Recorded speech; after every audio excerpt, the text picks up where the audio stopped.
Israel के तेल अवीव शहर पर यह आग की बारिश दरअसल ईरान का नया बैलिस्टिक मिसाइल खाइबर शेखन है, जिसमें एक नहीं दो नहीं 20 से 50 छोटे छोटे वॉरहेड्स हो सकते हैं। पूरे एरिया में यह तबाही मचा सकता है। इसे मार गिराना लगभग नामुमकिन।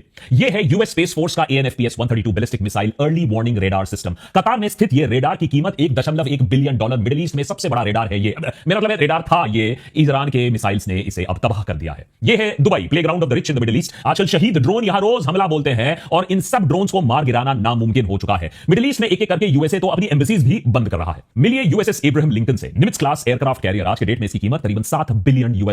ईरान का कहना है कि उसने इस एयरक्राफ्ट कैरियर को अपने मिसाइल्स का निशाना बनाया। अभी तक यूएसए इस बात से मना कर रहा है, कह रहा है कि कैरियर को कोई डैमेज नहीं हुआ है, लेकिन फैक्ट तो यही है कि कैरियर को ईरान से अब दूर ले जाया गया है। एक हफ्ते में ईरान दुनिया के सबसे ताकतवर देश से लोहा ले रहा है। एक जंग जो जीतना तो उसके लिए मुमकिन नहीं है, लेकिन वो इसे हारना भी नहीं चाहता है। सवाल उठता है कि यह आखिर मुमकिन कैसे हो पाया? ऐसा क्या है ईरान के पास जो अमेरिका के एडवांस्ड फोर्सेस, अमेरिका के एडवांस्ड एआई, अमेरिका की एडवांस्ड वेपन्स और अमेरिका के जाबाज नेताओं ने कैलकुलेशन में नहीं लिया? 28 फरवरी को जब अमेरिका और इजराइल ने मिलकर ईरान पर हमला किया तो पूरी दुनिया को लगा होगा कि अमेरिका ये जंग घंटों में जीत जाएगा। अरे पूरे लीडरशिप को ही तो आपने तबाह कर दिया। इजराइल के सामने उसका सबसे बड़ा दुश्मन फाइनली घुटने टेक ही देगा, हार मान जाएगा। लेकिन फिर कुछ ऐसा होता है जिसने पूरी दुनिया को पिछले हफ्ते से स्तंभित कर दिया है। ईरान ने सरेंडर नहीं किया। ईरान ने पलट के वार किया। एक एक करके इजराइल और गल्फ कंट्रीज में स्थित अमेरिकन बेसिस को अपना निशाना बनाया। यह कैसे मुमकिन हो सकता है? यह इसलिए क्योंकि ईरान के पास दुनिया का one of the most advanced and किफायती मिसाइल एंड ड्रोन आर्सेनल है। और ऐसा नहीं है कि यह बात अमेरिका से छुपी हुई थी। दरअसल IRGC ने मार्च 2025 में एक वीडियो रिलीज किया था, जिसे देखकर दुनिया के डिफेंस एक्सपर्ट्स के होश उड़ गए थे। ईरान के पास दरअसल पूरी की पूरी अंडरग्राउंड मिसाइल सिटी है। किलोमीटर्स लंबे टनल है, जिसमें हर मिसाइल अपने लॉन्च प्लेटफॉर्म पर आपको तैनात मिल जाएगा। और किसी को नहीं मालूम है कि ऐसे कितने टनल, ऐसे कितने किलोमीटर अंडरग्राउंड अभी ईरान के पास है। याद रखिए, ईरान ने ऐसे टनल्स 1984 में ही बनाना शुरू कर दिया था। कहा जाता है कि ईरान जो रॉकेट्स और ड्रोन्स पहले कुछ दिनों में इस्तेमाल करते आया है, वो अपने पुराने स्टॉक को खत्म कर रहा था। यूएस और इजराइल की इंटरसेप्टर जो मिसाइल है, उसकी स्टॉकपाइल को कम करने के लिए, डिप्लीट करने के लिए असली खेल तो अभी शुरू हुआ है। क्लस्टर म्यूनिशन, हाइपरसोनिक मिसाइल्स के साथ ईरान जीते या हारे, उससे फर्क नहीं पड़ता है। फर्क इस बात से पड़ता है पूरी दुनिया को कि ये युद्ध की परिभाषा अब ये बदल रहा है। स्मार्ट बॉम्ब पर स्मार्ट थिंकिंग भारी पड़ रहा है, दूसरे देश नोट ले रहे हैं। इसीलिए आज के देशभक्त एपिसोड में पता करेंगे कि ईरान एक हफ्ते तक इस युद्ध में टिक कैसे पाया है, अमेरिका और इजराइल के नाक में दम कैसे कर पाया है। एक तरफ शहीद ड्रोन जिसने अमेरिका के खरबों डॉलर का नुकसान कर दिया है, सैंक्शंस के बावजूद ईरान ये ड्रोन्स बना कैसे पाया, और वो भी इतने सस्ते में। ईरान की बैलिस्टिक से इजराइल क्यों कपकपाता है, और कौन से एडवांस्ड मिसाइल्स अभी भी हैं जिसका ईरान अभी तक प्रयोग भी नहीं किया है। और सबसे बड़ी बात, क्या भारत ये सब देखकर कोई सीख ले रहा है? हमारा लो कॉस्ट शहीद ड्रोन कहां है?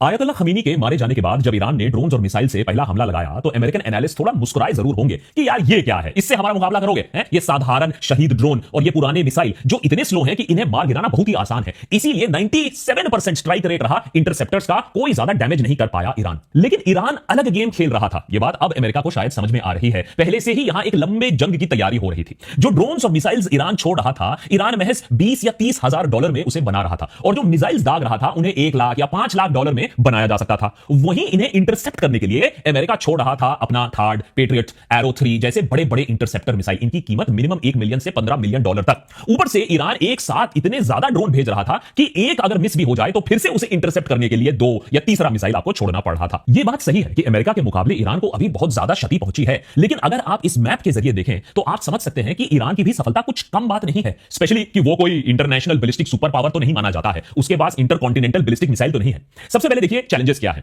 उसे यूएस एयरफोर्स के जो फाइटर प्लेन्स होते हैं वो ईरान के आसपास गश्त लगाते हैं, ये अर्ली वार्निंग भेज सकते हैं। जो भी मिसाइल ड्रोन्स ईरान लॉन्च करता है उसे सबसे पहले तो यूएस मिलिट्री बेस इंटरसेप्ट कर सकती है। वहां से अगर आप बच गए तो मिसाइल और ड्रोन सीरिया, जॉर्डन के एयर स्पेस से जाती है।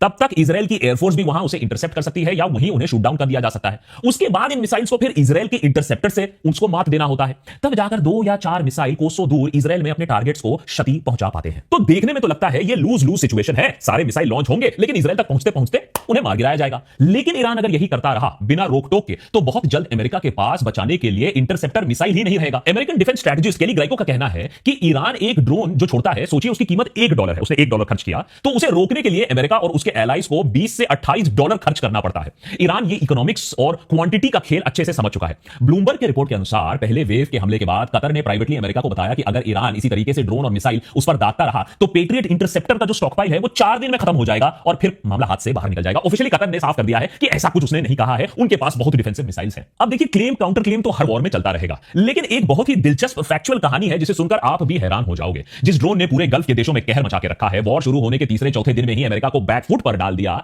वो आया कहां से? ये टेक्नोलॉजी ईरान के पास आई कहां से? तो इसके लिए थोड़ा सा रिवाइंड करते हैं 4 दिसंबर 2011 में, जहां ईरान के खशमार एरिया में एक जगह पर वहां भूले भटके एक अमेरिकन ड्रोन पाया जाता है। ये लॉकहीड मार्टिन का RQ-170 सेंटिनल था, जो उस समय अमेरिका का सबसे एडवांस्ड सर्वेलेंस ड्रोन था। अमेरिकी सरकार ने उस समय तो कह दिया, नहीं नहीं, ये ड्रोन तो हमारा नहीं है। जब ईरान ने ड्रोन का वीडियो रिलीज किया तो ओबामा सरकार ने स्वीकार किया कि हां भाई, ये तो हमारा ही है, वापस दो, चलो चलो वापस दो हमको हमारा ड्रोन। तो ईरान भी इतना शरीफ नहीं था, उसने ये एडवांस टेक्नोलॉजी जो उसके हाथ लगी थी वो वापस तो देने वाला था नहीं। उल्टा ईरान ने इस ड्रोन का इन्वेस्टिगेशन किया, इसे रिवर्स इंजीनियर किया और 3 नए ड्रोन्स उन्होंने इस पर बनाए। पहले का नाम था शहीद 171, ये RQ-170 का हूबहू कॉपी था। दूसरा बनाया गया शहीद 191, इसमें ईरान थोड़े बहुत अपग्रेड्स किया उसने और इसे कॉम्बैट केपेबल ड्रोन बना दिया। तीसरा आता है साधारण दिखने वाला सबसे खूंखार शहीद 136, यही वो कामाकाजी ड्रोन है जो आज अमेरिका जैसे सुपर पावर देश को बैकफुट पर डाल रहा है। इसे आप क्या कहेंगे? अब माया कह लीजिए या फकीरी प्रो मैक्स कह लीजिए, अमेरिका की ही टेक्नोलॉजी का इस्तेमाल करके ईरान आज उसे ही पीछे ढकेल पा रहा है। लेकिन अब जो मैं आपको बताऊंगा उसे सुनकर आप बोलोगे, आए अमेरिका भी टेक्नोलॉजी कॉपी करता है। इस ड्रोन ने अमेरिका को इतना परेशान कर दिया कि अमेरिका ने खुद शहीद 136 को रिवर्स इंजीनियर किया, उसकी एक कॉपी बना दी और उसका नाम रखा Lucas, low cost unmanned combat attack system, और इसे ऑपरेशन एपिक फ्यूरी में ईरान के खिलाफ अमेरिका ने इस्तेमाल नहीं किया है। मतलब अमेरिका ने अमेरिका का कॉपी ड्रोन खुद कॉपी किया, फिर ईरान के खिलाफ इस्तेमाल किया। अगर वॉर की ट्रेजेडी ना होती तो यह सच्ची में एक कॉमेडी बन चुकी होती। शहीद ड्रोन की बनावट जब हम देखते हैं तो समझ में आता है कि यह इतना सिंपल एंड इफेक्टिव कैसे है। 200 केजी का यह ड्रोन 180 किलोमीटर की स्पीड से 2000 किलोमीटर की दूरी तय कर सकता है। अब इन्हें हमेशा बैचेस में छोड़ा जाता है, जिससे इंटरसेप्ट करना इतना आसान ना हो, और अगर इंटरसेप्ट हो भी गए तो एक दो तो निकल ही आएंगे। इसके जो इंजन हैं, डुअल इंजन हैं, इसकी वजह से 13,000 फीट की ऑल्टीट्यूड पर यह उड़ सकता है। और इसके नाक पर गुस्सा, इसके नाक पर वॉरहेड सवार करता है। अराउंड 36 किलोग्राम ऑफ एक्सप्लोजिव होता है जो इंपैक्ट करते ही जबरदस्त धमाका कर पाता है। अपनी पहले वेव में ईरान ने Shahed 136 drones, Zulfiqar short range ballistic missile, Qiam one ballistic missile, Shahed 129 surveillance drone को एक के बाद एक धड़ाधड़ अमेरिकन बेसिस और इजरायली बेसिस पर छोड़ा, और इसका कॉस्ट जो पड़ा इन्हें रोकने का वो 20 to 100 गुना ज्यादा था अमेरिका के लिए। तो अगर आपने सक्सेसफुली इन्हें रोक भी दिया तो आपका बैंक बैलेंस तो काफी हद तक खाली हो गया। पहले वेव के हमले के बाद अमेरिका और एलाइज के इंटरसेप्टर स्टॉकपाइल्स कम हो जाते हैं, और फिर सेकंड वेव आता है जो पहले वेव से काफी अलग होता है। 2 मार्च को ईरान अपनी मेन आर्टिलरी से सैकड़ों ड्रोन्स के साथ साथ हाइपरसोनिक फतह 2 मिसाइल भी भेजता है, जो तेल अवीव के 10 इंटरसेप्टर मिसाइल भी रोक नहीं पाते हैं। एक झटके में पूरा इलाका मलबे में तब्दील हो जाता है, और यह हमला इतना बड़ा था कि इजरायल ने इसके फोटो और वीडियो भी बाहर आने से रोकने की कोशिश की है, और जानबूझकर अपने सोशल मीडिया में ऐसे फोटो शेयर करने की कोशिश की है कि अरे नहीं नहीं, मिसाइल से कुछ खास नहीं हुआ है, सड़कों पर बस गड्ढे बन गए हैं। लेकिन कुछ फोटोज और वीडियो सामने आ रहे हैं जो दिखा रहा है एक खौफनाक मंजर इन मिसाइल्स का। जिसने ये दहशत फैलाई वो असल में ये है 12 टन का फतह 2 मिसाइल। ये कोई आम मिसाइल नहीं है, मार्क 15 की स्पीड से अपने टारगेट को हिट करने वाला मिसाइल है। मार्क 15 का अगर मैं आपको मतलब समझाऊं तो अगर आप सोचिए एक नॉर्मल एयरक्राफ्ट 900 किलोमीटर की रफ्तार से उड़ पाता है, तो मार्क 15 का मतलब है एक नॉर्मल एयरक्राफ्ट से 20 गुना ज्यादा तेजी के रफ्तार से। यह मिसाइल लिक्विड फ्यूल यूज करता है और अपनी मिड फ्लाइट अपनी ट्रेजेक्टरी को बदल सकता है, इसीलिए किसी रेडार को इसे ट्रैक करना, किसी मिसाइल को इसको मार गिराना बहुत ज्यादा मुश्किल होता है। रेंज इसकी लगभग 1500 किलोमीटर है, जिसकी वजह से इसकी रेंज में इजराइल के साथ साथ गल्फ और अमेरिकन जो बेसेस हैं और अरेबियन सी के काफी हिस्से भी आ सकते हैं। ईरान ने अपनी मिसाइल की फौज रातों रात खड़ी नहीं की है, इसको वो 1984 से इसकी तैयारी कर रहा है। 1984 में दरअसल ईरान इराक वॉर के दौरान सद्दाम हुसैन ने ईरानी शहरों पर भर भर के स्कड मिसाइल दागे, जिससे ईरान को काफी नुकसान हुआ। इस युद्ध में करीबन 5000 ईरानियों की जान गई, 20,000 से ज्यादा लोग घायल हुए। उस समय ईरान समझ गया कि बिना मिसाइल्स के वो खुद को नहीं बचा सकता है और अटैक नहीं कर सकता है, और उसी साल ईरान ने अंडरग्राउंड मिसाइल बेस बनाना शुरू किया। जून 1985 में ईरान ने Libya, Syria, north Korea, China से मिसाइल बनाने की मदद मांगी। 1990s में चाइना ने ईरान के सॉलिड फ्यूल मिसाइल प्रोग्राम में एक अहम भूमिका निभाई थी। यूएस ट्रेजरी डिपार्टमेंट के खुद के रिकॉर्ड्स के हिसाब से फतह 110 मिसाइल जो आज भी ईरान के मिसाइल की रीढ़ की हड्डी है, वो चाइनीज के मदद से बनाई गई थी। 1987 नॉर्थ कोरिया ईरान की मदद करता है मिसाइल बनाने में। खुर्रमशाह मिसाइल जो ईरान की सबसे घातक मिसाइल में से एक है, वो एक्चुअली नॉर्थ कोरिया का हवासोंग 10 का एक इरानियन वर्जन आप उसे मान सकते हो। सैंक्शंस के बावजूद चाइना और नॉर्थ कोरिया की मदद से ईरान ने पिछले 40 सालों में मिसाइल्स की अपनी एक सेना खड़ी कर दी है। अब पिछले ही साल इजराइल को इसका एक टेस्ट मिला। 12 दिन चले इस युद्ध में ईरान ने इजराइल पर 550 से ज्यादा बैलिस्टिक मिसाइल और 1000 से ज्यादा ड्रोन्स दाग दिए। तब भी रिपोर्ट्स आए थे कि इजराइल के डिफेंसिव इंटरसेप्टर्स कम हो रहे थे और उनकी भरपाई करना अमेरिका के लिए काफी मुश्किल हो पा रहा था। अब इस बात को ईरान ने कभी माना तो है नहीं, इस बात से इनकार कर दिया है, लेकिन तब भी फैक्ट तो यही है कि 24 जून को डोनाल्ड ट्रंप सोशल मीडिया पर ऐलान कर देते हैं कि ईरान और इजराइल के बीच में सीज फायर हो गया है, अब एक दूसरे पर ये मिसाइल फायर नहीं करेंगे। वो दूसरी बात है कि ईरान आज मानता है कि ये सीज फायर करना पिछले साल उसके लिए एक गलती थी, अमेरिका को और इंटरसेप्टर्स बनाने का मौका ईरान ने दे दिया। देखिए, कुछ समय पहले तक इजराइल का आयरन डोम मैंने पूरी दुनिया उसके बारे में बात करती थी, वर्ल्ड फेमस हुआ करता था, लोग इसकी मिसाल देते थे कि डिफेंस शील्ड हो तो आयरन डोम जैसा हो जिसे कोई चीर ना सके। इजराइल का यह डिफेंस सिस्टम दरअसल अलग अलग ऑल्टीट्यूड पर इनकमिंग रॉकेट को गिरा सकता था, अपने पॉपुलेशन अपने देश को सेफ रख सकता था। अब इस सिस्टम में सबसे पहले आता है एरो 2 मिसाइल, शॉर्ट रेंज और बैलिस्टिक मिसाइल को अपर एटमॉस्फेयर जमीन से 50 किलोमीटर ऊपर ही यह खत्म कर देता है। यह मिसाइल माक 9 की स्पीड पर अपने टारगेट पर आक्रमण करता है और एक साथ यह 14 टारगेट्स को खत्म कर सकता है।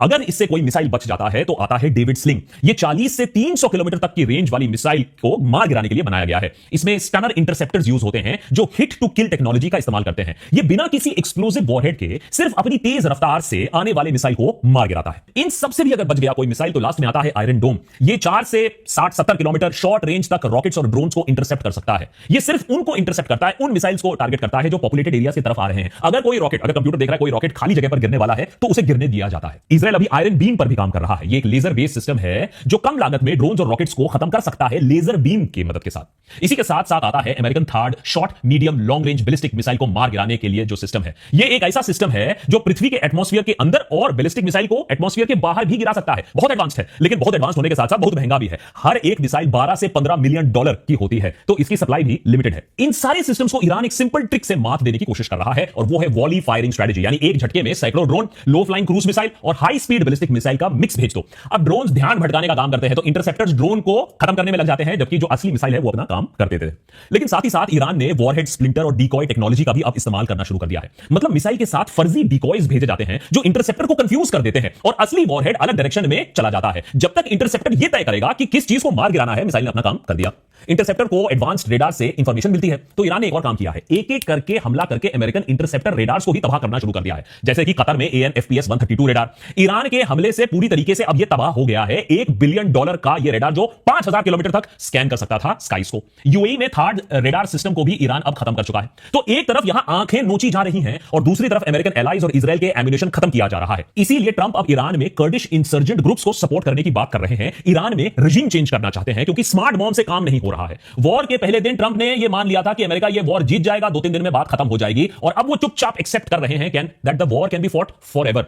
अब ये अपने आप में ईरान के लिए एक जीत है। दूसरी बात यह है कि कर्डिश जो इंसर्जेंट्स हैं उसने भी कह दिया कि अब हम अमेरिका के पॉपेट नहीं बनने वाले हैं, हमें आपके वेपन्स नहीं चाहिए, हमें ऐसे खींचो मत इस युद्ध में। अब ट्रंप अपने प्रेस कॉन्फ्रेंस में उतना मैचो भी नहीं बन पा रहे हैं, आवाज भी थोड़ी दबी दबी लग रही है। गल्फ के देशों में यूएस एम्बेसीज को एक एक करके बंद करना पड़ रहा है। आवाजें उठ रही हैं गल्फ में भी कि अमेरिका ने यह कांड किया क्यों, और दुनिया का सबसे बड़ा सुपर पावर अपने ही सिटीजंस की सिक्योरिटी गारंटी नहीं कर पा रहा है। मिडिल ईस्ट में मामला हाथ से निकल रहा है, लोग अमेरिका में भी प्रोटेस्ट करना शुरू कर रहे हैं। वेटरन्स भी बोल रहे हैं कि हम इजराइल की लड़ाई यहां क्यों लड़ रहे हैं। अब यहां एक सवाल आता है कि अगर अमेरिका ईरान को रोकने में असमर्थ रहता है, सारे लॉन्चर्स नहीं खत्म कर पाता है, तो फिर ईरान क्या करेगा। ईरान ने पहले ही साफ कर दिया है कि जब तक अमेरिकन बॉम्बिंग और इजरायली बॉम्बिंग बंद नहीं होती है, वो आसपास के सारे अपने पड़ोसी देशों के इकोनॉमिक जोन्स पर हमला करता रहेगा। स्ट्रेट ऑफ हॉर्मुज के बारे में हमने आपको पहले ही देशभक्त पर बता के रखा है कि कैसे ईरान ने इसको इफेक्टिवली ब्लॉकेड कर दिया है। यहां से दुनिया भर का 20-25% तेल, LNG सप्लाई जाता है, जिससे क्रूड ऑयल का दाम अभी ताबड़तोड़ बढ़ सकता है। और ईरान अभी आने वाले दिनों में अपना सबसे एडवांस्ड मिसाइल भी इस्तेमाल कर सकता है, खुर्रमशाह 4। इसे बिग डैडी ऑफ मिसाइल कहा जाता है, खैबार कहा जाता है। अब ये ईरान का 4th generation advanced ballistic missile है जो 13 मीटर लंबा, 1.5 मीटर चौड़ा है और लगभग 20 टन इसकी वजन है। और ये बहुत बड़ा मिसाइल है, मतलब एक पूरा का पूरा आप समझ लो ट्रक को लॉन्च करना है।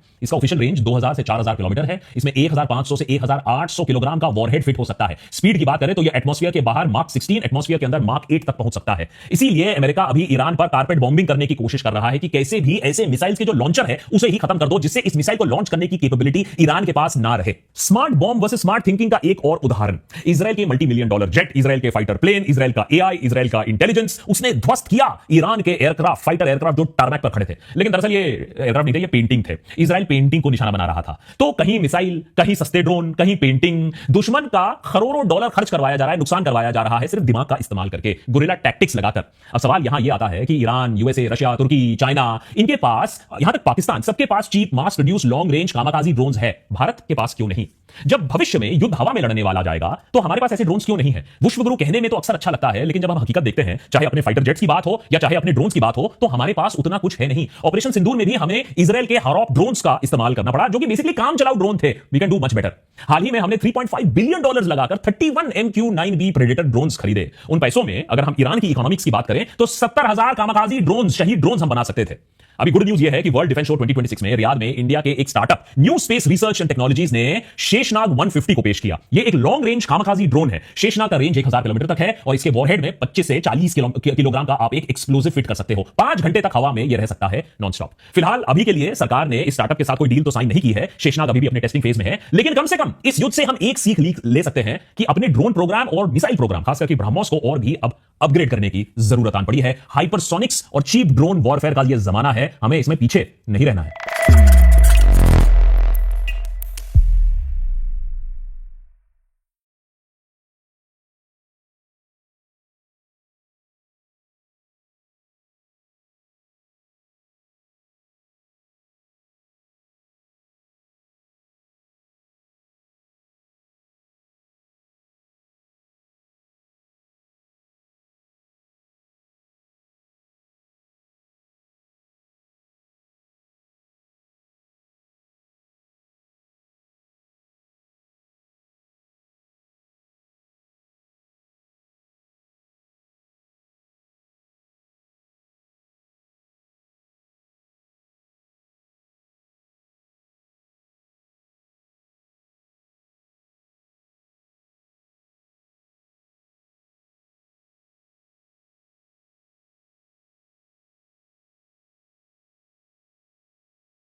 अली खामनेई, ईरान के सुप्रीम लीडर, जिंदा हैं या हमले में मारे गए? पिछले एक हफ्ते से लगातार दुनिया के हर न्यूज़पेपर, हर सोशल मीडिया, हर आदमी की ज़बान पर एक ही चीज़ कि वो जिंदा है या नहीं। यार मैं आपको कुछ एक फैक्ट दिखाने की कोशिश करूंगा, आप सिर्फ फैक्ट को जानो और फिर समझने की कोशिश करो क्या सच में ईरान के सुप्रीम लीडर अली खामनेई जीवित हैं या इन हमलों में मारे गए। अमेरिका और इजराइल कहता है कि उन्होंने 28 तारीख को एक मिसाइल हमला किया था जिसमें उनके ऑफिस के ऊपर हमला हुआ और इस हमले में अली खामनेई मारे गए। इस बात में कितनी सच्चाई है मैं आपको फैक्ट के साथ समझाने की कोशिश करता हूं। यार दुनिया कह रही है, वेस्ट के बड़े बड़े पेपर, शायद दुनिया का ऐसा कोई न्यूज़पेपर नहीं बचा होगा जिन्होंने अली खामनेई की मौत की पुष्टि नहीं करी। सबने बोला वो मारे गए। मेरे कुछ एक सवाल हैं, आप सिर्फ उन सवालों को ध्यान से समझो। यार आपको पता है कि अमेरिका ने 10 दिन पहले ही ईरान को बोला था कि मैं तुम्हें 10 दिन का समय देता हूं, आप बताओ कि आप ये न्यूक्लियर प्रोग्राम बंद करोगे या नहीं, और आप अपने देश में मिसाइल्स और ड्रोन बनाने बंद करोगे। तो ईरान ने इसका कोई जवाब नहीं दिया और ये बात ईरान को भी पता थी कि मेरे ऊपर अमेरिका हमला करेगा। यार आप खुद सोच कर देखो, अगर हमारे मोहल्ले में हमारा किसी से झगड़ा हो जाता है और सामने वाला कोई बदमाश हो, बहुत ही गुंडा टाइप का, और वो हमें बोले कि लक्की बिस्ट मैं तुम्हें हफ्ते भर का टाइम देता हूं, या तो तुम मेरी बात मान लो नहीं तो इसका अंजाम बहुत बुरा होगा। आपको क्या लगता है कि मैं उस व्यक्ति का वेट करूंगा कि वो कब मेरे ऊपर हमला करेगा, कब मुझे नुकसान होगा? और ईरान को भी पता था कि अमेरिका उसके ऊपर हमला करेगा या इजराइल उसके ऊपर हमला करेगा। ये बात ईरान को मालूम है। तो क्या आपको क्या लगता है कि ईरान के सुप्रीम लीडर इंतजार करेंगे अपने ऑफिस में, अपने घर पर, कि कब इजराइल उनके ऊपर एक मिसाइल हमला करे? आप मेरी बात समझ रहे हैं? आप बहुत लोग बोलोगे यार कि मोसाद की इंटेलिजेंस बहुत बड़ी है, या CIA बहुत पावरफुल है, या इनके बैकफुट में ब्रिटेन बहुत पावरफुल है। इन तीनों ने एक ऑपरेशन किया MI6 बैकफुट पर जो किसी को नजर नहीं आ रहा, और इस हमले में ईरान के सुप्रीम लीडर मारे गए। एक बात, चलो मैं आपकी बात मान लेता हूं कि उनकी इंटेलिजेंस बहुत पावरफुल है, लेकिन बहुत कम लोगों को यह पता होगा कि मिडिल ईस्ट में ईरान के बैक में, या ईरान को कौन सपोर्ट कर रहा है?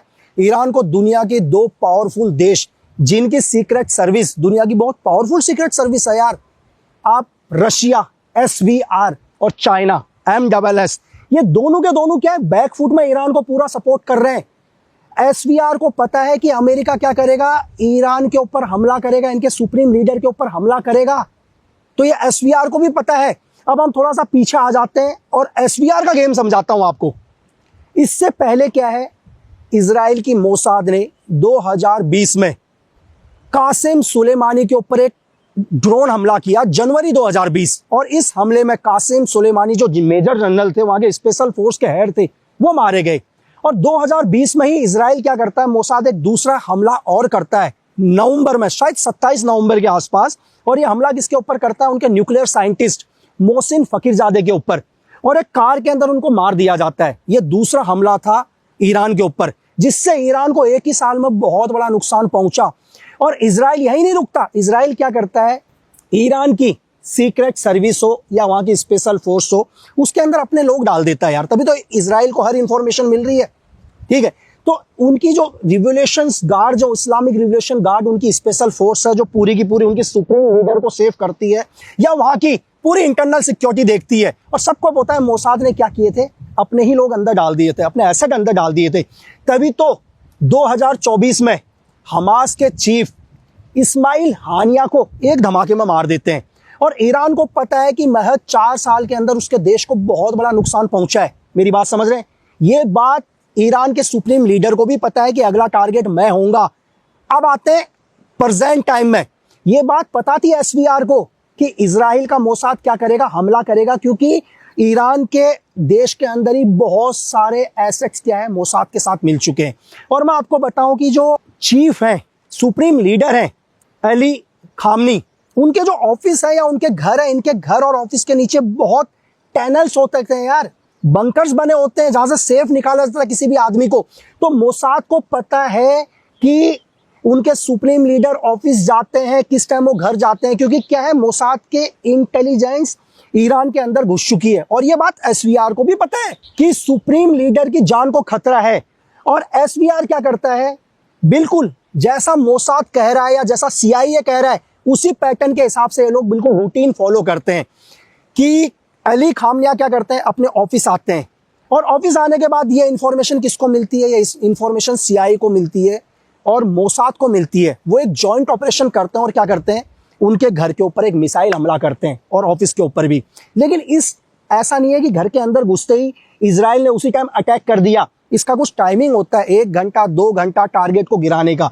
SVR को भी पता है कि किसी भी टाइम पर हमला हो सकता है। उन्होंने क्या किया, ये मेरी थ्योरी है, ये मैं आपको अपनी थ्योरी के हिसाब से बता रहा हूं या मेरे जितने भी सोर्सेज हैं जो हम लोग डिस्कस करते हैं ग्राउंड रिपोर्ट को लेके।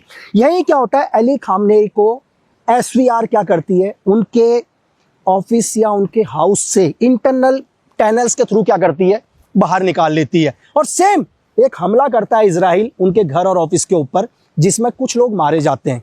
और यही क्या होता है, मोसाद के जो भी एसेट्स जो इस टाइम ईरान में मौजूद है वो बोलते हैं कि हमले में कोई भी नहीं बचा। वाकई हमले में कोई नहीं बचा, क्योंकि उस घर में जो भी लोग थे वो मिसाइल से नहीं बचे।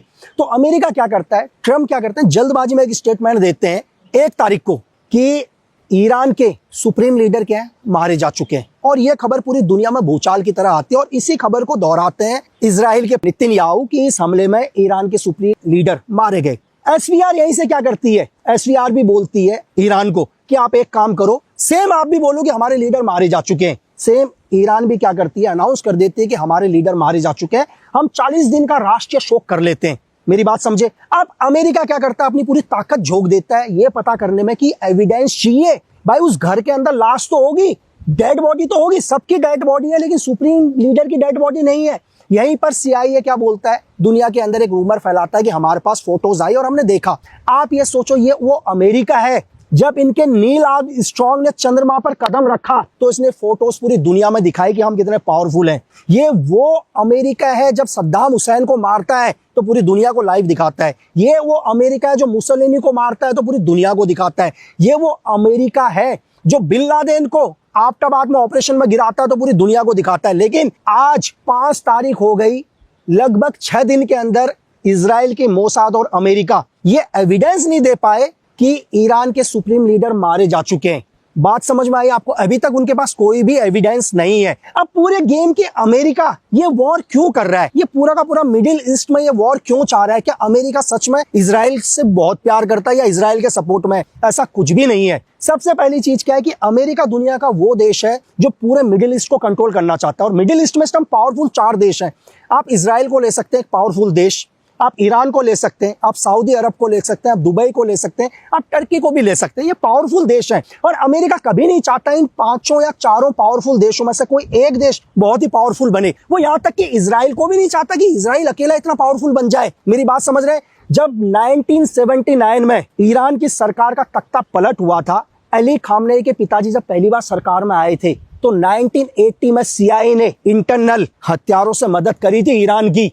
इस बात का कोई एविडेंस नहीं है दुनिया के पास, लेकिन फिर भी अमेरिका ने बैकफुट में मदद करी, ये जानते हुए भी कि ईरान पूरा का पूरा अगेंस्ट है अमेरिका के। 1979 के बाद, 1979 से पहले और 1953 के बाद ईरान के अंदर जो भी सरकार थी वो पपेट गवर्नमेंट थी अमेरिका की, वो अमेरिका के इशारे में चलती थी और इस पूरी गवर्नमेंट को गिराने में बहुत अहम हाथ था उस टाइम की KGP का, USSR, यानी कि उस टाइम की KGP ने इस तक पलट करने में बहुत मदद करी। अगर आप दुनिया की पॉलिटिक्स को समझोगे तो आपके सर में दर्द हो जाएगा यार। बात समझ रहे हैं? वहीं क्या करता है अमेरिका, इजराइल के सपोर्ट में आता है और ईरान को खत्म करने लगता है। वहीं ईरान को 1980 के अंदर हथियार भी देता है कि तू मजबूत हो, ताकि अमेरिका ये चाहता है कि मिडिल ईस्ट में क्या हो, पूरा संतुलन बना रहे, कोई भी देश ज्यादा पावरफुल ना हो। और जो अभी का जो ये वॉर है, जो आप ये वॉर देख रहे हैं आज ईरान और अमेरिका इजराइल का, तो अमेरिका प्रेशर में आया है किसके?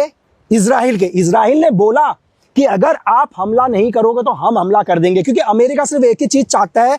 अमेरिका बोलता है ईरान को कि तुम न्यूक्लियर पावर नहीं बनोगे, लेकिन इजराइल क्या बोलता है कि तुम मिसाइल भी नहीं बनाओगे। आप सोचो, ईरान की एयरफोर्स इतनी स्ट्रांग नहीं है, लेकिन ईरान को यह समझ में आ गया कि अगर दुनिया में जीवित रहना है, मेरे पास मजबूत एयरफोर्स नहीं है, लेकिन मुझे क्या करना पड़ेगा, एक मजबूत मिसाइल्स बनानी पड़ेगी, ड्रोन बनाने पड़ेंगे। तो आज आप ईरान के जो ड्रोन हैं, जिनको आपने सुना होगा शाहिद 136 या शबाब 8, ईरान के ड्रोन इतने पावरफुल हैं कि ये 2000 किलोमीटर तक वार मार कर सकते हैं यार। आपको पता है 180 किलोमीटर प्रति घंटे के हिसाब से इसकी मिसाइल 2000 किलोमीटर प्रति घंटे से जाती है और वॉर करती है। आज ईरान ने अपने आप को बहुत पावरफुल बनाया है। और उससे भी बड़ी बात, जो पूरी दुनिया को हिला देने वाली बात, कि ईरान का जो भी ड्रोन शाहिद 136 की जो लागत है ना यार, वो 30 लाख से लेकर 32 लाख में बन जाता है। अब आप समझ रहे हैं, एक ड्रोन। लेकिन ये जब ये ड्रोन किसी के ऊपर हमला करता है और अमेरिका इस ड्रोन के लिए एंटी मिसाइल का यूज करता है, तो अमेरिका को 2 करोड़ से 5 करोड़ का खर्चा आता है। अब आप समझ रहे हैं कि ईरान बोलता है कि मेरे 32 लाख रुपए बर्बाद होंगे, लेकिन मैं अमेरिका के क्या करूंगा, लगभग 5 करोड़ बर्बाद करूंगा। इसलिए इजराइल के महज 7 दिन के अंदर, अब आप समझ रहे हैं, 2 बिलियन से या 3 बिलियन, मतलब 3.1 बिलियन से ज्यादा पैसा खर्च हो चुका है वॉर में। और हम आ रहे थे दोबारा किस पर, ईरान के सुप्रीम लीडर के ऊपर, कि वो जीवित है या नहीं है। ये बात अमेरिका को भी पता चल गया कि ईरान के सुप्रीम लीडर सेफ है, लेकिन अब अपनी बात को अमेरिका पलट नहीं सकता। बात समझ में आ रहा है। चाहे 2 दिन के बाद ईरान के अंदर क्या करेंगे, एक अंतिम यात्रा भी निकाल देंगे, लेकिन इस चीज का क्या एविडेंस है कि वो अंतिम यात्रा ईरान के सुप्रीम लीडर अली खामनेई की ही है। इससे पहले अगर आप चेक करो, आज ही 2000 से लेकर 2006 और आज तक अली खामनेई की मौत की 6 बारी खबर आ चुकी है। इन्हें 6 बारी पहले भी मरा हुआ घोषित कर चुके हैं, लेकिन ये 6 बारी जीवित निकल चुके हैं। अब आप मेरी बात समझ रहे हैं। अब आप ये कह रहे होंगे कि यार दुनिया की पावरफुल देश रशिया और चाइना यानी कि MSS क्यों मदद कर रहे हैं ईरान की। अब आप ध्यान से समझो, ईरान के ऊपर आज किसका कंट्रोल है, ईरान का खुद का कंट्रोल है। लेकिन ईरान की दोस्ती किसके साथ है, रशिया के साथ है।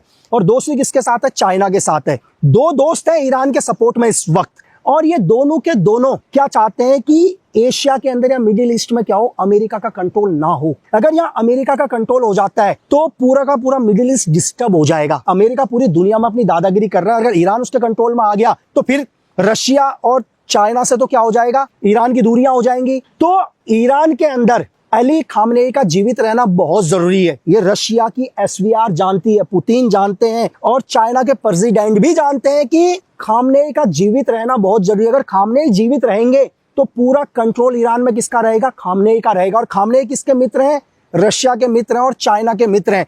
चाइना ने तो पिछले 25 साल तक तेल की डील कर रखी है ईरान के साथ। चाइना क्या करता है, सस्ते में ईरान से तेल खरीदता है और दुनिया में बहुत बड़ा निर्यात करता है। और चाइना की धीरे धीरे इकोनॉमी स्ट्रांग हो रही है, और ये अमेरिका ये चीज नहीं देख सकता। अमेरिका चाहता है कि किसी भी कीमत पर ईरान पर उसका कंट्रोल हो, ताकि चाइना की इकोनॉमी को डाउन कर सके। बात समझ में आ रही है आपको, और रशिया से दूरियां बना सके। तो रशिया के लिए या चाइना के लिए, मैं आपसे दोबारा कह रहा हूं, अली खामनेई का जीवित रहना बहुत जरूरी है।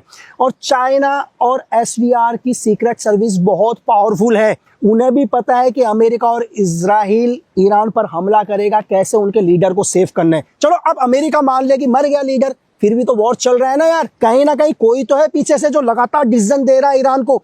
आज ईरान ने पूरी दुनिया हिला दी। अब आप बहुत सारे लोग क्वेश्चन करेंगे कि यार ईरान क्यों दुबई के ऊपर हमला कर रहा है, क्यों कुवैत के ऊपर हमला कर रहा है, क्यों लेबनान के ऊपर हमला कर रहा है, क्यों सऊदी के ऊपर हमला कर रहा है। क्योंकि ईरान ने एक चीज बोला, ये ईरान ने नहीं बोला, ये पूरा का पूरा दिमाग किसका है, ये पूरा का पूरा दिमाग है रशिया का।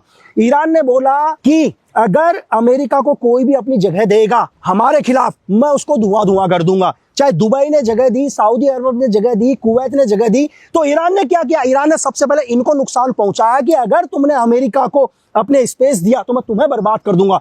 इनको यह लग गया कि यार अगर सारा अमेरिका और किसका वॉर है, ईरान का वॉर है, इजराइल और ईरान का वॉर है, हम लोग क्यों कूदे, हमारी तो इकोनॉमी खत्म हो जाएगी। तो SVR का ये सबसे पावरफुल दिमाग था कि पहले उनको डिस्टर्ब कर दो जो अमेरिका को क्या कर रहे हैं, अपनी स्पेस दे रहे हैं। अब आप समझ में आए। और यही वो ट्रम्प थे, जब इन्होंने इलेक्शन लड़ा तो दुनिया को क्या बोला पता है, दुनिया को नहीं अमेरिका को बोला कि मैं जब भी पावर में आऊंगा, मैं सबसे पहले क्या करूंगा, जहां भी अमेरिका सेना है या जहां भी अमेरिका के ट्रूप्स ऑपरेशंस कर रहे हैं उन सबको दोबारा विड्रॉल करूंगा। ये ट्रम्प ने अमेरिका के लोगों को बोला कि हमारा क्या काम दूसरे देश की वॉर से। तो पूरे अमेरिकन को लगा कि यार डोनाल्ड ट्रम्प जैसा आदमी तो हो ही नहीं सकता, क्योंकि ये पहली बार सही कह रहे हैं कि दुनिया में मिडिल ईस्ट हो, सीरिया हो, हमारा इस वॉर से क्या मतलब, तो इनको जिताओ ताकि अमेरिका क्या हो, वॉर से बाहर आए। आज ये वो अमेरिका है जिस ट्रम्प ने अपने कार्यकाल में, आपको पता है आज 5 तारीख है, 5 मार्च, अभी तक 680 बॉम्ब ये पूरी दुनिया में गिरा चुके हैं यार अपने कार्यकाल में। ये अमेरिका बोलते हैं ईरान को कि तुम न्यूक्लियर मत बनाओ। मैं इस अमेरिका से कहता हूं कि आपके अंदर इतनी हिम्मत है कि आप रशिया को बोल दो कि तुम न्यूक्लियर ना बनाओ। क्या आपके अंदर इतनी ताकत है कि आप चाइना को रोक दो न्यूक्लियर बनाने से? क्यों? क्योंकि आप में इतनी ताकत ही नहीं है कि इन पावरफुल देशों को आप मना कर सको। आप क्या करते हो, जितने भी छोटे देश हैं उनको डिस्टर्ब करते हो, क्योंकि डायरेक्ट हिम्मत नहीं है आपकी रशिया के खिलाफ लड़ने की। आप क्या करते हो, आप यूक्रेन को मोहरा बनाते हो और पूरे यूक्रेन को खत्म करवा देते हो रशिया से लड़ने के लिए। लेकिन रशिया के साथ आप डायरेक्ट क्या करते हो, फ्रंट वॉर पर नहीं आते। आप ही हो जिसने अफगानिस्तान और पाकिस्तान का वॉर करा दिया, क्योंकि आपको पता था कि मैं ईरान के ऊपर हमला करूंगा। अगर मैं ईरान के ऊपर हमला करूंगा तो कहीं ना कहीं आईएसआई क्या करेगी, पैसों के लालच में चाइना से पैसा लेगी और ये क्या करेगी, ईरान के सपोर्ट में आ जाएगी। तो आपने अफगानिस्तान और पाकिस्तान का भी वॉर करा दिया। आप दुनिया के अंदर वो दिमाग रखते हो कि आज आपने पूरे मिडिल ईस्ट को डिस्टर्ब कर दिया। आज अमेरिका अपने हिसाब से पूरी दुनिया को कंट्रोल करना चाहता है। लेकिन मैं आपको ये बोलूं कि ये तीसरा विश्व युद्ध नहीं होगा। अभी भी लोग क्या कह रहे हैं कि क्या तीसरा विश्व युद्ध होगा, तीसरा विश्व युद्ध। जब तक दुनिया के अंदर आपके पास कोई भी न्यूज आए, आप यकीन मत करना। अगर इस वॉर के अंदर अमेरिका के साथ ब्रिटेन और जर्मनी आ जाते हैं तो तीसरे विश्व युद्ध को कोई नहीं रोक सकता। अगर आपको ये पता चलता है कि आज अमेरिका के सपोर्ट में ब्रिटेन डायरेक्ट वॉर में आ गया या जर्मनी डायरेक्ट वॉर में आ गया, तो ये विश्व युद्ध शुरुआत हो जाएगी, फिर ये विश्व युद्ध में बदल जाएगा। तब तक अमेरिका को भी पता है कि कितना वॉर करना है, कितना डराना है। अगर आप डोनाल्ड ट्रंप का एक स्टेटमेंट सुनो तो मैं उस स्टेटमेंट पर सोच विचार कर रहा हूं, आप भी सोचो। डोनाल्ड ट्रंप क्या कहते हैं कि न्यूक्लियर का गलत इस्तेमाल नहीं होना चाहिए, उसका सही इस्तेमाल होना चाहिए। यार मैं पूछ रहा हूं दुनिया से, क्या न्यूक्लियर का कभी सही इस्तेमाल हो सकता है? आप ही बताओ, क्या दुनिया के अंदर जब भी न्यूक्लियर का इस्तेमाल होगा भाइयों तो दुनिया के अंदर तबाही आएगी? तो डोनाल्ड ट्रंप ये बताए कि न्यूक्लियर का सही इस्तेमाल कैसे होगा। जब सेकेंड वर्ल्ड वॉर खत्म हो गया था, सबको पता है कि जापान ने भी क्या कर दिया था, वॉर रोक दिया था। तब भी यही अमेरिका था जिसने हिरोशिमा और नागासाकी में न्यूक्लियर गिराया, सिर्फ किस लिए, टेस्ट करने के लिए, अपने आप को सुपर पावर दिखाने के लिए। ये वो अमेरिका है जो दुनिया के अंदर हर जगह पर आतंक फैलाता है, आतंकवाद पैदा करता है। ये कभी नहीं चाहता कि दुनिया में आतंकवाद खत्म हो। अगर आतंकवाद ही खत्म हो जाएगा तो अमेरिका के हथियार कैसे बिकेंगे? आज अमेरिका पूरी दुनिया में वेपन्स में सबसे बड़ी डील करता है दुनिया के अंदर, और अमेरिका नहीं चाहता दुनिया के अंदर कि ये डिस्टर्बेंस बंद हो। सिर्फ अमेरिका कहता जरूर है कि मैं शांति करना चाहता हूं, मैं शांति करना चाहता हूं, लेकिन अमेरिका कभी शांति चाहता ही नहीं है। ईरान को पता है कि कभी भी मैं डायरेक्ट अमेरिका से नहीं जीत पाऊंगा, लेकिन एक चीज है, ईरान अमेरिका को हिला देगा। ईरान का काम करने का तरीका क्या है? ईरान के पास अपने ड्रोन पावर बहुत पावरफुल है, मिसाइल्स बहुत है, लेकिन इसके अलावा प्रॉक्सी वॉर करता है यार ईरान। जैसे हमास हो गया या हिजबुल्ला हो गया, या इराक के अंदर आप PMF देख लो, ये किसके, ये सब के सब क्या है, ईरान के प्रॉक्सी हैं। ईरान इनके थ्रू भी वॉर करता है। इसी चीज से इजराइल बहुत हिला हुआ है, क्योंकि इजराइल कई टाइम से डिस्टर्ब है। इजराइल बोलता है कि ईरान हमास को सपोर्ट करता है, इजराइल क्या करता है, हिजबुल्ला को सपोर्ट करता है, इजराइल कहता है। लेकिन वही इजराइल, आज आप इजराइल से ये पूछो कि उसने यार एक मिसाइल गिरा के 65 बच्चों की हत्या कर दी, 65 मासूम बच्चे मारे गए, क्या ये वॉर है? आज आप कहते हो कि लोग क्यों नफरत करेंगे आने वाले टाइम में अमेरिका से या इजराइल से। मैं उन 65 परिवारों के बारे में सोचो जिनके 65 बच्चे आज जमीन में दफन हो गए यार, वो स्कूल पढ़ रहे थे। क्या उनका आने वाला परिवार या उनके आने वाले जो जनरेशन है वो कभी इस अमेरिका से प्यार करेंगे? ये बात अमेरिका को भी पता है, ये बात CIA को भी पता है, ये बात MI6 को भी पता है कि इनकी आने वाली जनरेशन हमेशा के लिए अमेरिका से नफरत करेगी। ये वेपन उठाएंगे और अमेरिका चाहता है ये वेपन उठाए। अगर ये वेपन उठाएंगे तभी तो मैं क्या करूंगा, अपनी फोर्स भेजूंगा, तभी मैं क्या करूंगा, इस आतंकवाद को रोकूंगा। पैदा करने वाला भी यही अमेरिका,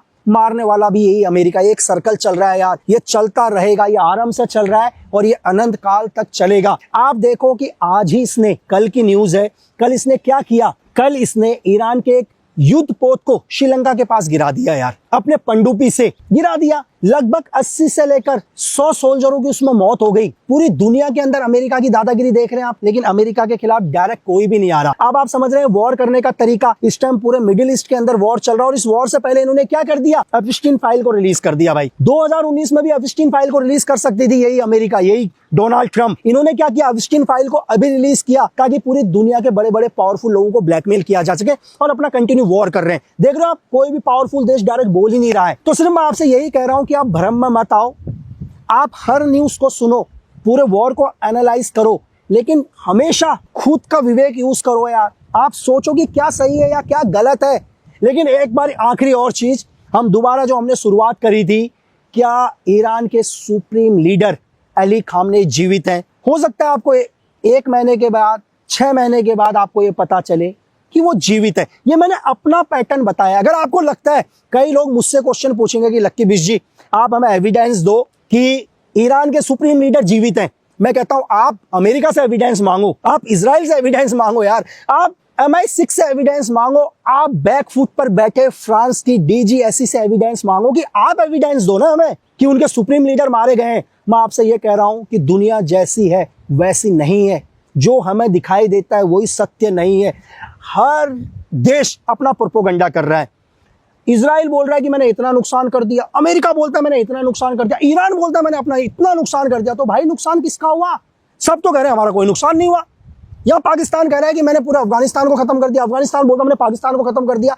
मतलब हर देश अपने आप को सुपर दिखा रहा है। तो नुकसान किसका हुआ है? आप मेरी बात समझ रहे हैं?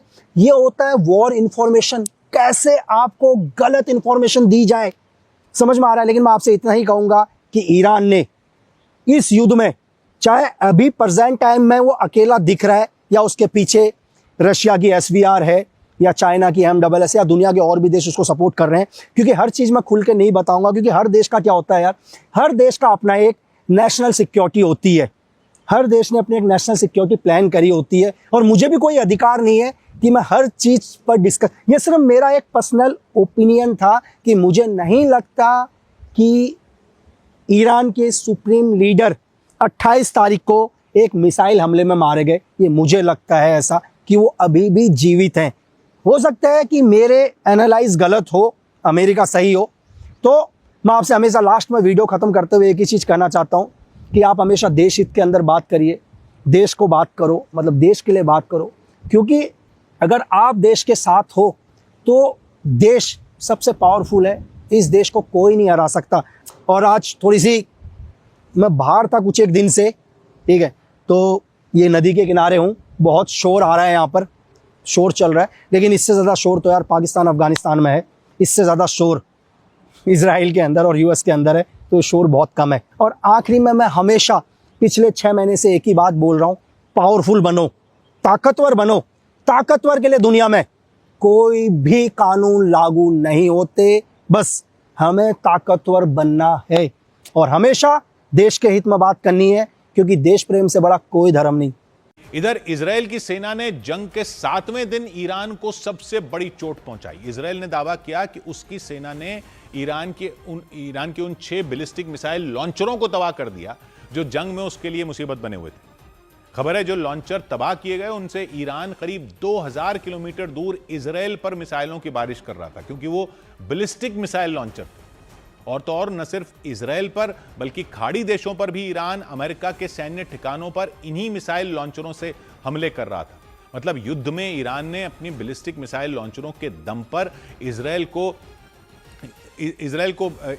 पर ही हमले किए थे और दूसरे देशों पर भी हमले कर रहा था। पश्चिमी मीडिया के मुताबिक ईरान की तरफ से हो रहे हमलों को रोकने में इजराइल की सेना को अपनी ताकत झोंकनी पड़ रही है, इसलिए वो लगातार ईरान के बैलिस्टिक मिसाइल लॉन्चरों को ढूंढने में जुटा था ताकि किसी भी तरह वो उन्हें तबाह कर सके। इजराइल की सेना को यह मौका मिला जंग के 7वें दिन, और मौका मिलते ही इजराइल ने अपनी ताकतवर मिसाइलों से ईरान के 6 बैलिस्टिक मिसाइल लॉन्चरों को मिट्टी में मिला दिया, ऐसा दावा किया जा रहा है। बाकायदा इजराइल की तरफ से इसका वीडियो जारी किया गया। उसमें ईरान के एक इलाके में एक ट्रक तेजी से दौड़ता दिखाई दिया, तभी आसमान से इजराइल की सेना ने उस पर बारूद की बारिश कर दी। धमाका इतना जबरदस्त था कि चंद सेकंड के अंदर वहां सब कुछ खत्म हो गया।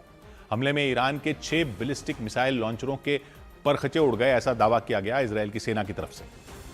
और इजराइल ने यह भी दावा किया कि ईरान के बैलिस्टिक मिसाइल लॉन्चरों के साथ उसके दूसरे हथियारों को भी उसकी सेना ने तबाह कर दिया। दावा है कि जंग में ईरान अपने इन ताकतवर मिसाइल लॉन्चरों की मदद से न सिर्फ इजराइल के शहरों को निशाना बना रहा था बल्कि खाड़ी देशों पर भी हमले कर रहा था।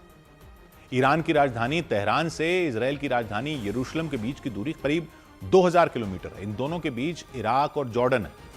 इन दोनों के ऊपर से ईरान की मिसाइलें इजराइल तक पहुंच रही थी। बैलिस्टिक मिसाइलें, मतलब ये कि बैलिस्टिक मिसाइल लॉन्चरों की मदद से ईरान इजराइल के शहरों पर हमले करने में जुटा हुआ था। इतना ही नहीं, ईरान अपने इस हथियार से खाड़ी देशों में मौजूद अमेरिका के सैन्य ठिकानों को भी निशाना बना रहा था।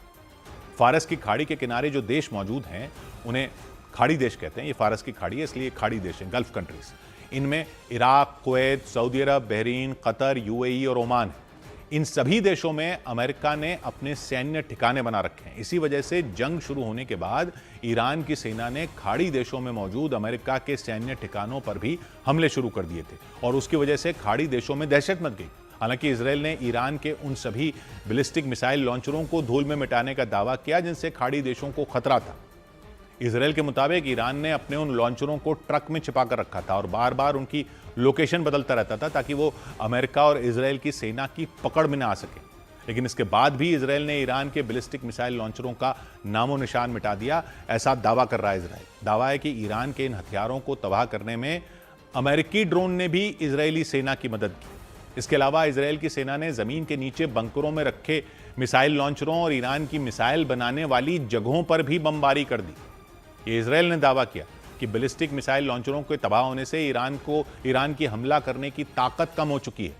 इजरायल के मुताबिक जंग शुरू होने के बाद उसकी सेना ईरान के 60% बैलिस्टिक मिसाइल लॉन्चरों को बर्बाद कर चुकी है और जंग में इसका सीधा फायदा इजरायल को मिलेगा क्योंकि कम लॉन्चरों से ईरान कम मिसाइलें फायर कर पाएगा जिससे इंटरसेप्शन आसान हो पाएगा। इंटरसेप्शन यानी हवा में उनको पकड़ के मार गिराने का काम आसान हो जाएगा। न्यूज एजेंसी रॉयटर्स के मुताबिक इजरायल और अमेरिका जल्द ही ईरान पर हवाई हमले का दूसरा चरण शुरू करेंगे और वो उन जगहों पर बमबारी करेंगे जहां ईरान ने अपनी बैलिस्टिक मिसाइलें छिपा कर रखी हुई।